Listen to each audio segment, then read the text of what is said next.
네, 오늘 말씀은 마가복음 11장 15절에서 19절까지입니다. 그들이 예루살렘에 들어가니라. 예수께서 성전에 들어가사 성전 안에서 매매하는 자들을 내쫓으시며 돈 바꾸는 자들의 상과 비둘기 파는 자들의 의자를 둘러엎으시며 아무나 물건을 가지고 성전 안에서 지나다님을 허락하지 아니하시고 이에 가르쳐 이르시되 기록된 바 내 집은 만민이 기도하는 집이라 칭함을 받으리라고 하지 아니하였느냐. 너희는 강도의 소굴을 만들었도다 하시매 대제사장들과 서기관들이 듣고 예수를 어떻게 죽일까 하고 꾀하니 이는 무리가 다 그의 교훈을 놀랍게 여김으로 그를 두려워함일러라. 그리고 날이 저물매 그들이 성 밖으로 나가더라. 아멘. 예수님은 온유하고 겸손한 분이십니다. 예수님 스스로도 말씀을 하셨어요. 나는 마음이 온유하고 겸손하니 나의 멍에를 베고 내게 배우라. 이렇게 말씀하신 분이세요. 그런데 오늘 본문에서는 예수님이 성전을 보고 아주 분노하세요. 예수님이 이렇게 분노하신 적이 없거든요. 성경의 네 복음에 다 이 말씀이 다 나오는데, 오늘 장면이 나오는데, 특히 요한복음 2장에서는 노끈으로 채찍을 만들어서 휘두르면서 분노하셨다 이렇게 표현하고 있어요. 이렇게 온유하고 겸손하신 예수님이 왜 이렇게 분노를 하셨을까요? 본문 15절을 다시 한번 읽어보겠습니다. 그들이 예루살렘에 들어가니라. 예수께서 성전에 들어가서 성전 안에서 매매하는 자들을 내쫓으시며 돈 바꾸는 자들의 상과 비둘기 파는 자들의 의자를 둘러엎으시며, 성전이라고 했는데 좀 더 정확히 말하면 성전 뜰, 성전 마당에 지금 소, 양, 비둘기 이런 걸 파는 사람들이 많이 있어요. 왜 성전에서 소, 양, 비둘기를 팔까요? 당시 사람들은 성전에 와서 제물을 바쳐요. 소, 양, 비둘기를 바치는데 지금 유월절이 가까이 됐기 때문에 많은 사람들이 세계 곳곳에서 옵니다. 보통 한 달, 두 달씩 걸려서 오기도 하는데 무슨 소니, 양이니, 비둘기를 갖고 오다 보면 흠이 생기고 다 상하게 돼버리죠. 그래서 사람들이 돈을 가지고 와요. 돈을 가지고 와서 성전에 와서 이런 짐승들을 사는 거죠. 아주 얼마나 편리한 제도입니까? 양, 소 직접 끌고 오는 것보다는 굉장히 편리한 제도죠. 원래 이런 짐승들을 파는 것은 성전 안이 아니고 시장에서 팔던 거예요. 근데 제사장들이 시장에서 그렇게 파는 것들을 다 성전 안에서 팔도록 이렇게 만들었어요. 아주 제도를 편리하게 만들었는데 수수료가 많이 붙어요. 그리고 또 성전 안에서 돈 바꾸는 사람들, 환전상들이 생겼어요. 성전에는 원래 반세겔씩 세금을 내는데 원래 이 이스라엘 사람들은 당시 로마 치하기 때문에 보통 때 쓰는 화폐는 로마 화폐예요. 로마 화폐를 갖다 성전에 낼 수 없으니까 그것을 세겔, 이스라엘 돈으로 바꾸는 것이 바로 성전에서 환전상들이 있어서 바꿔주는 거예요. 얼마나 편리합니까? 그런데 이것도 수수료를 많이 붙여요. 돈을 이렇게 바꿔주는데 이것이 지금 자릿세예요. 자릿세. 성전 안에 장사를 하게 해주면서 자릿세를 붙여먹는 거예요. 이 자릿세가 어디로 가느냐? 성전의 권력자인 제사장, 서기관, 대제사장들의 호주머니로 들어가는 거예요. 시장에서 팔던 것을 성전 안에서 팔도록 아주 편리하게 만들어주면서 자릿세를 받아먹어서 이익을 챙기는 그런 구조로 만든 것이에요. 특히 예수님께서는 비둘기 파는 사람들에게 분노를 하셨는데 비둘기를 사가는 사람은 가장 가난한 사람들이에요.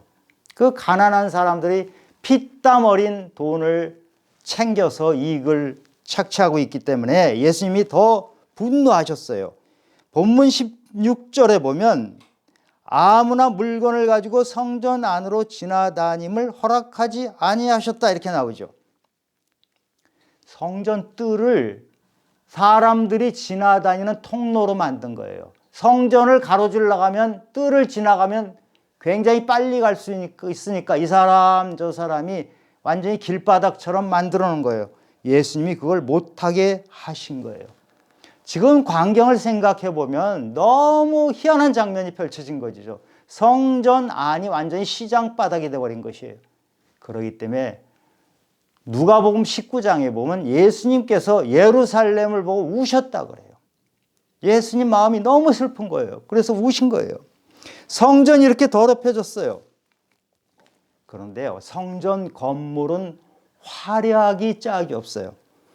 이 성전 건물은 헤롯 대왕이 지었어요.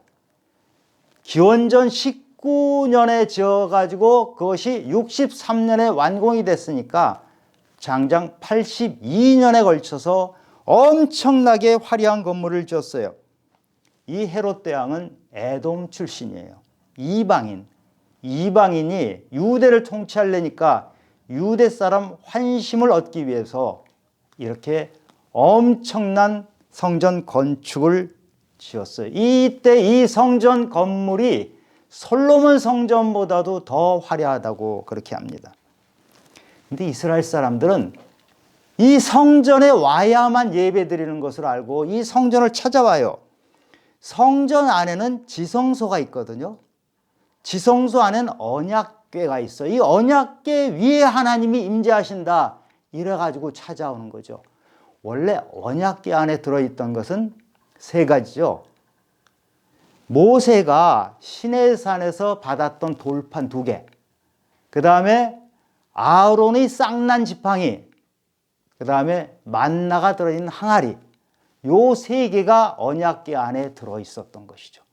그런데 바벨론이 침공해서 유다가 망한 게 이제 600년 전인데, 그때 유다가 망하면서 성전도 싹 무너졌고 성전에 있던 이 언약궤도 다 사라져 버렸어요.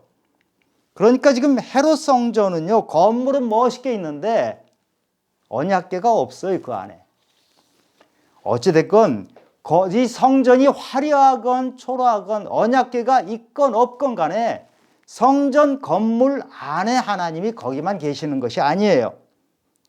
솔로몬 성전을 짓고 나서 솔로몬이 이렇게 말을 합니다.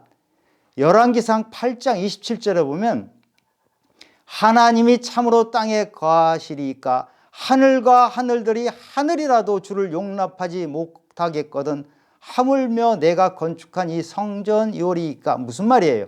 하나님이 이 좁은 성전 안에만 계시는 분이 아니다, 이 말을 하는 거예요. 자기가 성전을 지어놓고 나서도 하나님은 이렇게 작은 분이 아니다, 이렇게 얘기한 거예요. 창세기 28장에 보면 야곱이 들판에서 하나님이 잠자리에서 말씀하시는 걸 듣는데 잠에서 깨가지고 뭐라고 합니까? 창세기 28장 16절에 보면 야곱이 잠이 깨어 이르되 여호와께서 과연 여기 계시거늘 내가 알지 못하였도다. 하나님이 광야 들판에도 계시는 거예요. 하나님은 성전 건물에만 계시는 분이 아니에요. 들판에도 계시고요, 또 어디든지 계시는데 우리 안에도 계세요. 고린도전서 3장 16절에 보면 너희는 너희가 하나님의 성전인 것과 하나님의 성령이 너희 안에 계시는 것을 알지 못하느냐라고 했어요. 우리 몸과 마음이 바로 성전이에요. 그런데 당시 대제사장들, 종교 권력자들은 성전에 와야지만 하나님을 만난다 이렇게 가르쳐가지고 정치적 목적으로 지은 헤롯 성전에 사람들이 다 찾아오도록 해서 이걸 이용해서 돈벌이를 한 거예요. 재물을 바꿔주고 돌을 바꿔주니까 굉장히 편하게 제도를 만들어놨잖아요. 얼마나 편해요. 그런데 이것을 이용해서 돈을 뒤로 챙기고 있는 그런 구조를 만든 것이죠. 사람들에게 돈을 뺐을 때 폭력을 사용해서 뺐으면 그냥 들통이 나요. 그런데 이런 방식으로 사람들을 편하게 또 합리적인 방법인 것처럼 만들어 놓으면, 그런 구조를 만들어 놓으면 사람들은 자신도 모르게 착취를 당해요. 교묘한 착취 방법을 지금 만들어 놓은 거예요. 예수님께서 이런 것을 다 아시고 이 성전에서 벌어지는 기막힌 광경을 보고 지금 꾸짖으세요. 본문 17절에 보면 이에 가르쳐 이르시되 기록된 바 내 집은 만민이 기도하는 집이라 칭함을 받으리라고 하지 아니하였느냐. 너희는 강도의 소굴을 만들었도다 하시매. 성전은 기도하는 곳이에요. 예배 드리는 곳이에요.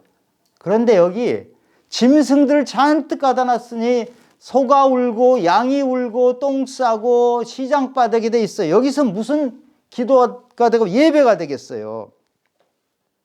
지금 이 성전을 보면 하나님과의 관계는 완전히 끊어져 버린 거예요.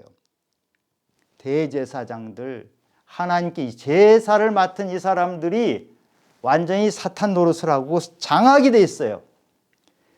이 사람들은 지금 돈이 얼마나 벌렸나 돈 계산하고 있는 게 대제사장이에요. 성전에 오는 사람이 몇 명인가 따지고 있어요.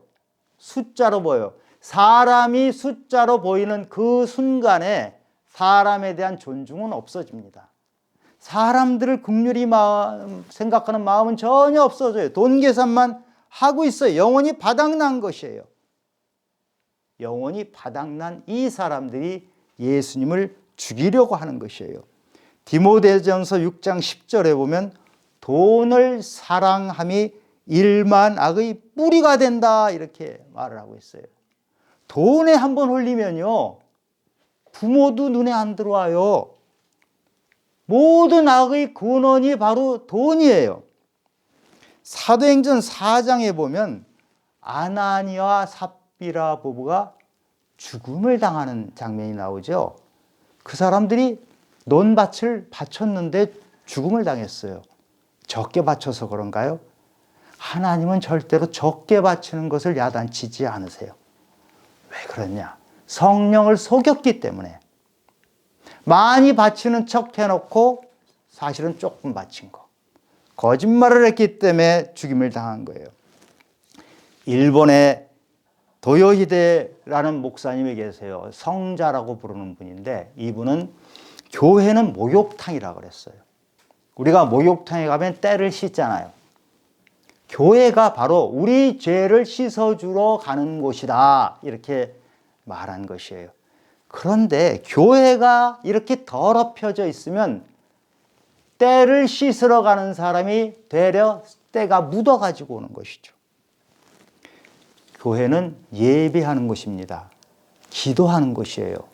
가르침을 받는 곳이고 찬양하는 곳이에요. 교회는 거룩하고 순결해야 해요.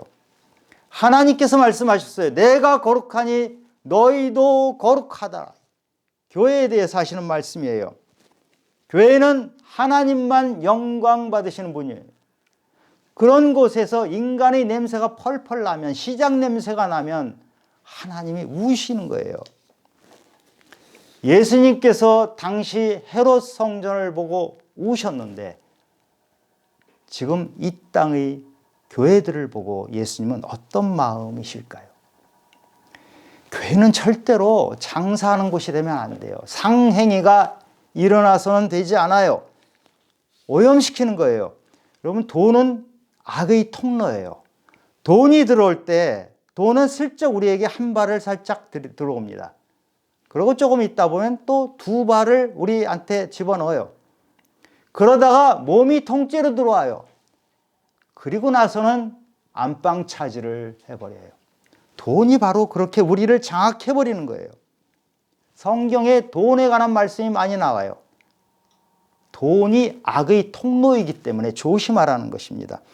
교회에서 다단계 거래하는 사람들이 있어요. 보험 거래하는 사람이 있어요. 절대 안 됩니다. 그런 장사하는 곳이 아니에요. 교회가 커지면 식당도 있죠.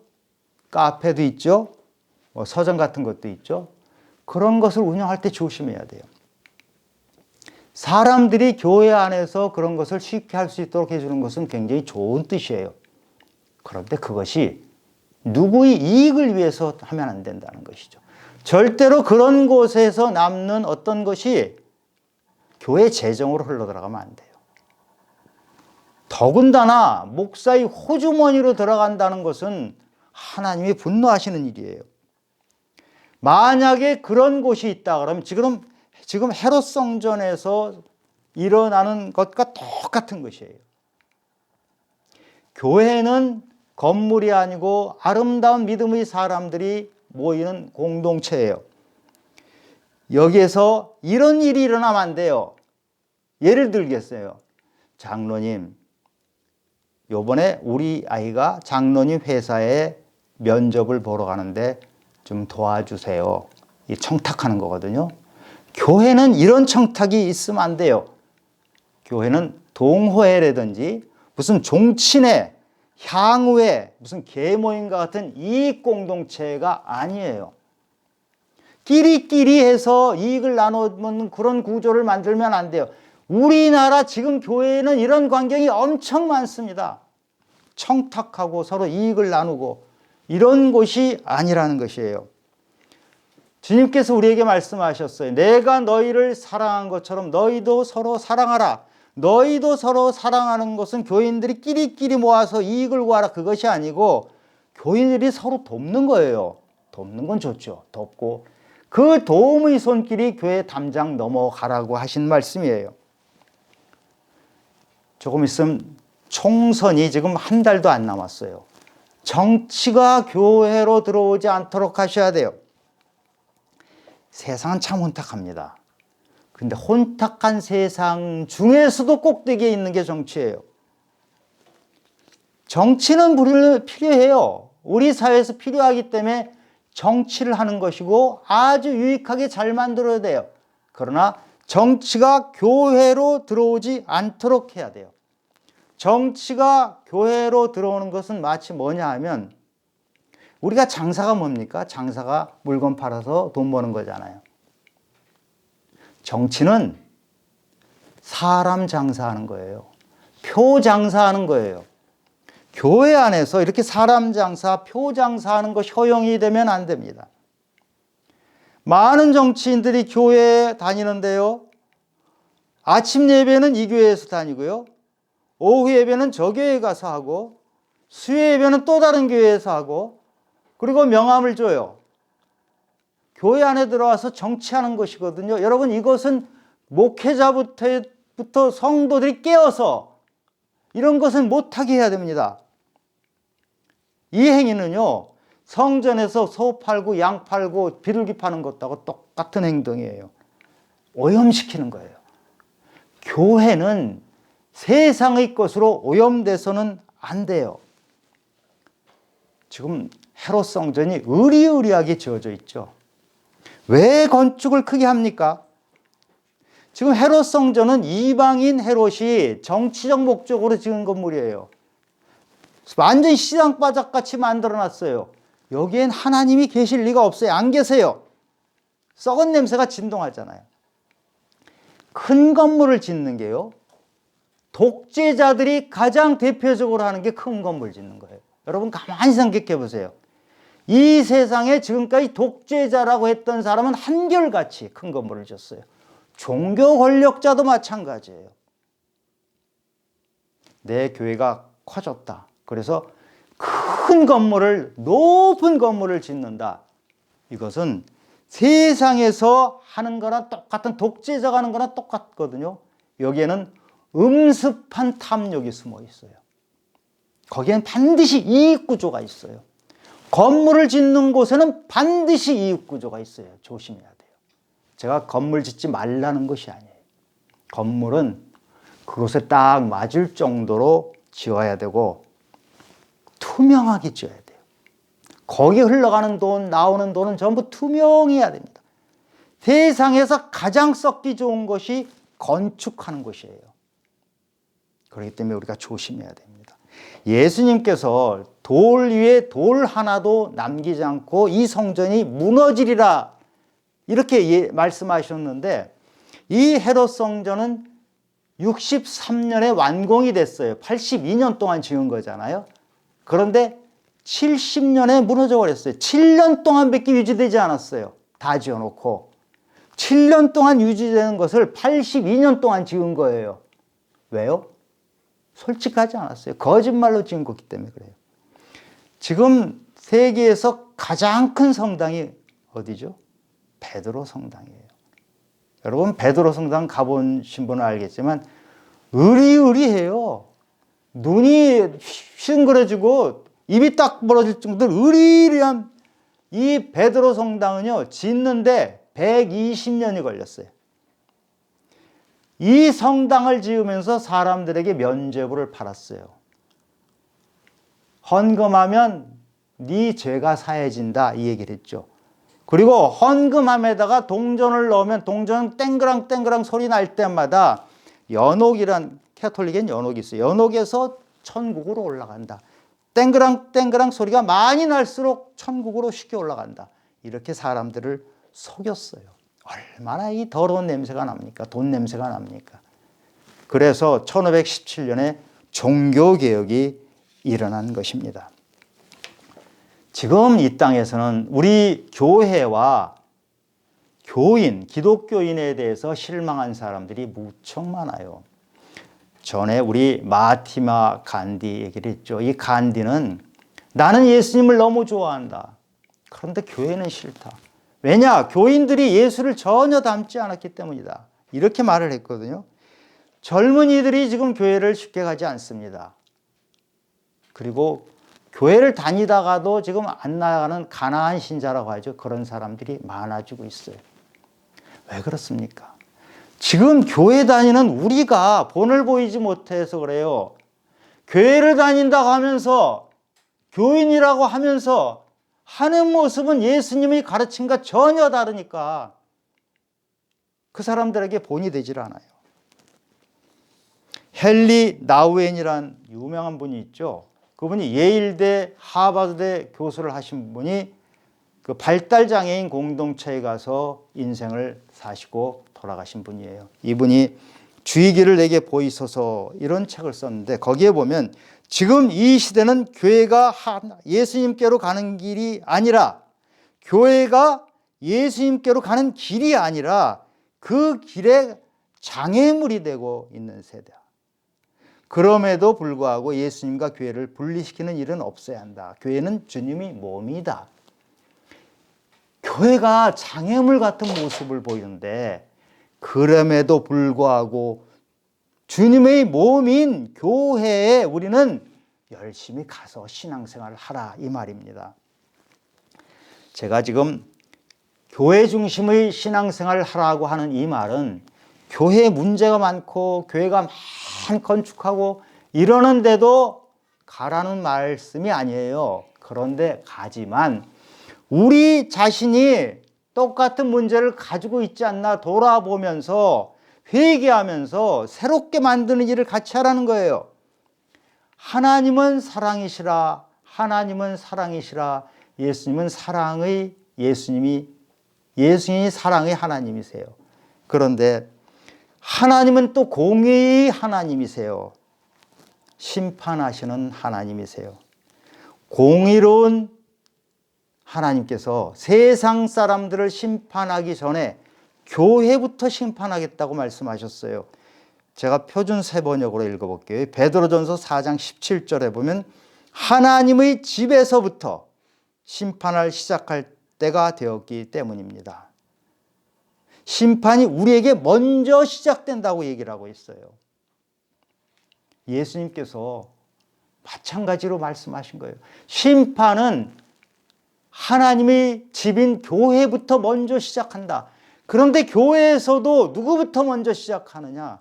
목사부터 시작한다는 거예요. 저 같은 목사가 먼저 심판을 받는다는 것이에요. 마태복음 10장에 보면 예수님께서 12제자를 보내시면서 너희가 거저 받았으니 거저 주라 이렇게 말씀하세요. 그리고 우리는 예수 그리스도의 사랑에 빚진 자들이에요. 그 사랑을 받은 자로 우리는 사랑을 흘러 보내야 되는 사람들이에요. 그런데 지금 그렇지 못하게 이 땅을 살아가고 있는 목사들이 너무너무 많습니다. 저도 참 부끄러울 때가 많아요. 그런데 여러분, 목사가 잘못되었다면 그 목사는 자기 잘못에 따라서 심판을 받아야 돼요. 그런데 그 목사한테 잘못 배운 성도들은 어떻게 되는 거예요? 성도들은 그 목사 때문에 잘못됐으니까 나는 책임이 없어요. 그 목사가 잘못된 거지 난 잘못한 게 없어요. 이렇게 되나요? 하나님 앞에 가면 그런 말이 통하지 않아요. 목사 때문이란 말은 통하지 않아요. 자기가 잘못한 거, 자기 죄값은 자기가 받는 거예요. 본인이 치르는 거예요. 아무리 목사가 잘못되고 이상한 짓을 하더라도 성도가 따라서 하면 따라서 한 그것은 자기가 그 대가를 받아야 되는 거예요. 그렇기 때문에 우리는 성도가 깨어 있어야 돼요. 항상 두렵고 떨리는 마음으로 하나님 앞에 나가야 돼요. 성도가 깨어 있으면 목사가 함부로 하질 못해요. 성도가 잠자기 있기 때문에 목사가 성전에서 성전을 시장바닥으로 만들고 돈을 뒤에서 가지고 향락을 하고 이래도 다 통하는 거거든요. 2000년 전에 예수님께서는 성전을 보면서 강도의 소굴이 되었다. 기가 막히다. 예루살렘을 보고 우셨어요. 지금 이 땅의 우리를 보면서 어떨지 우리는 생각해 봐야 돼요. 우리 스스로 한 사람 한 사람이 하나님의 성전이에요. 우리 몸과 마음이 하나님의 성전이에요. 그런데 우리가 교회를 다니면서도 이 세상과 똑같이 산다면 육신의 정욕, 안목의 정욕, 이생의 사랑 이것이 세상의 것인데 육신의 정욕, 안목의 정욕, 이생의 자랑을 그대로 가지고 다니면서 교회 다닌다고 하면 하나님이 너무 기가 막혀 하시는 거예요. 제가 이런 분을 봤는데요. 예언을 잘 하시는 분이에요. 하나님께서 그분에게 예언의 능력을 주셨어요. 사람을 보면 탁탁 말씀을 하는데 기가 막히게 예언을 해요. 너무 예언을 잘하니까 전도사님인데 이분이 바깥에 사무실을 여셨어요. 그래가지고 상담을 합니다. 전문적으로 상담을 해줘요. 상담해주고 헌금을 받습니다. 그런데 점점 상담 케이스가 많아지고 헌금 액수가 많아집니다. 하나님께서 이 사람에게 좋은 능력을 주셨잖아요. 그런데 점점점 이 능력을 가지고 돈벌이를 하는 거예요. 그럼 점쟁이가 복채받는 것하고 다를 바가 없어요. 이 사람이 연세가 드셔서 돌아가기 얼마 전에 하나님이 말씀을 주시더래요. 그 말씀을 듣고 이 사람이 가슴을 치면서 한탄을 했는데 하나님 뭐라고 말씀하셨냐? 너는 내가 준 능력을 가지고 넌 거지처럼 살았구나. 거지가 뭡니까? 구걸하는 거 아니에요. 하나님이 주신 능력을 가지고 헌금 받아가지고 주머니에 넣고 그걸로 해서 맛있는 거 사 먹고 좋은 차 타고 다니고 너는 거지처럼 살았다고 꾸짖으셨어요. 하나님께서 내가 거룩하니 너희도 거룩하라 하신 이 말씀은 하나님의 절대적인 명령이에요. 이 거룩은 딴 데서 진행되는 게 아니에요. 나부터 시작돼야 돼요. 내가 거룩해져야 돼요. 그래서 그리스도인은 끊임없이 자신을 살피는 사람이에요. 나의 몸이 깨끗한지, 나의 마음이 깨끗한지, 혹시라도 더러운 것들이 나의 몸으로 들어가고 더러운 것들이 나의 마음으로 들어가는 것은 아닌지 끊임없이 살펴야 돼요. 남 볼 필요 없어요. 남이 깨끗한지 더러운지 하고 관계없이 내가 깨끗한지를 하나님 앞에 서서 반드시 그것을 봐야 돼요. 그것이 회개하는 것이에요. 사도 바울은 이렇게 얘기했어요. 고린도전서 9장 27절에서 내가 내 몸을 쳐 복종하게 하면 내가 남을 전파한 후에 자신이 도리어 버림을 당할까 두려워함이로다. 바울처럼 복음을 많이 전한 사람이 어디 있습니까? 많이 복음을 전했어요. 근데 바울이 지금 두려워하는 것은 복음을 남한테는 정해놓고 나는 죄에 빠져서 나는 더럽게 해서 잘못하면 하나님께서 나를 버리면 어떨까? 이런 두려움이 있었다는 거예요. 예수 믿는 사람은 하나님 앞에 항상 두려운 마음으로 서 있어야 돼요. 나는 죄인이 아닙니까? 나는 오늘 하루를 어떻게 살아야 됩니까? 항상 그 마음을 가지고 주님 앞에 겸손한 마음으로 서 있어야 돼요. 우리 그리스도인의 능력은 칼이나 창이나 돈이나 권력에서 나오는 것이 아니에요. 사람들이 우리 그리스도인에게 능력을 발견하는 것은 우리 거룩함, 우리 순결함. 아, 저 사람은 정말 빛이 나오는구나. 저 사람에게서는 배울 것이 너무나 많구나. 지식이 많아서요? 아니에요. 아, 저 사람의 삶을 보니 너무 순결하고 깨끗하구나. 투명하구나. 그렇게 사시기 바라요. 거룩의 극치는 예수님이 십자가에 달리신 것이에요. 그분은 아무것도 기대하지 않고 주님께, 하나님께 완전히 순종하면서 십자가에 매달리신 그 예수님이 거룩의 극치예요. 그 십자가만이 우리 죄를 깨끗이 씻을 수 있어요. 매일매일 우리는 매일 더러워지기 때문에 매일매일 십자가 앞에 나가서 우리 죄를 씻어야 합니다. 이것이 바로 주님께서 우리에게 주신 능력이에요. 이 십자가의 능력을 붙잡고 하루하루를 살아가는 우리 성도님들이 되시기를 예수님 이름으로 축원합니다. 아멘.